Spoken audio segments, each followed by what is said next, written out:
Hagen's parking facility, so that the same thing could happen there. It would probably require a little more work than Parker. Parker just needs work in general.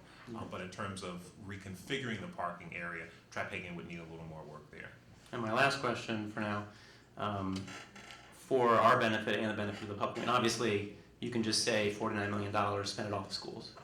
But are we putting together some kind of materials so that the public can say, well, my kid goes to Grimes, my kid goes to Windsor, whatever, Absolutely. and say, this is what's happening at this specific school as Exactly. part of the plan? We actually do have that information, and it is presented on another sheet that also was not very good to show on a PowerPoint presentation because it was too much information. But all of that will be uploaded on our website for parents as well as a calculator. So when the board says, okay, let's move forward with this, folks will be able to go on, put in their assessed value, and it'll tell them what the impact will be for them personally. It's going to be easy to navigate for them to go straight to their school and see what's being Exactly. Click on Graham, bond projects. Now, I know a few weeks ago, weeks turned into months, so I'm not even sure, it could have been a month ago when we first started discussing the bond, we had a breakdown of many of the specifics in terms of the expenses at all the facilities.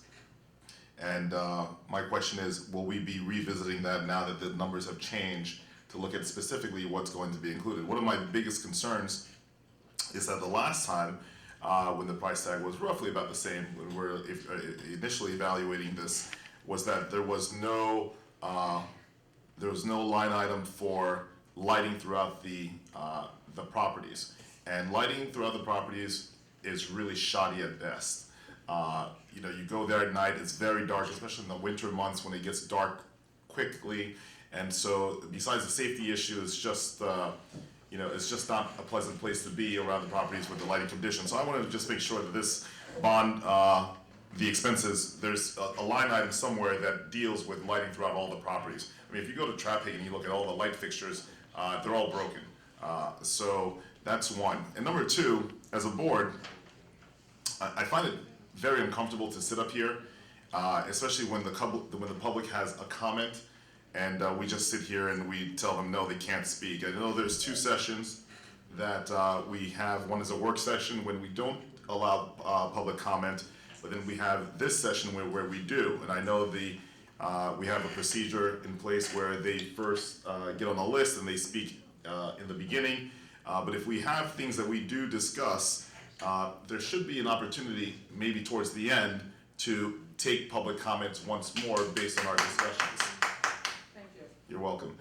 Because I just find it, for them to, write it in, send an email, when they're right here and they took the time and effort to show up at this meeting, which a lot of people don't. So for those who do attend, if they do have a question towards the end of the session, maybe after we all speak and all the facts are out or discussions are made, then maybe we could perhaps entertain maybe a certain number of questions, maybe 3 questions from the public or 5 or something. I know time is limited, we can't be here all night, but there should be some type of format or forum for the public to express their opinions based on our discussions. All right, so your first question is, yes, the next part of this process would really be to share with the board an itemized list of all the projects, what they entail, and at the schools, and to move forward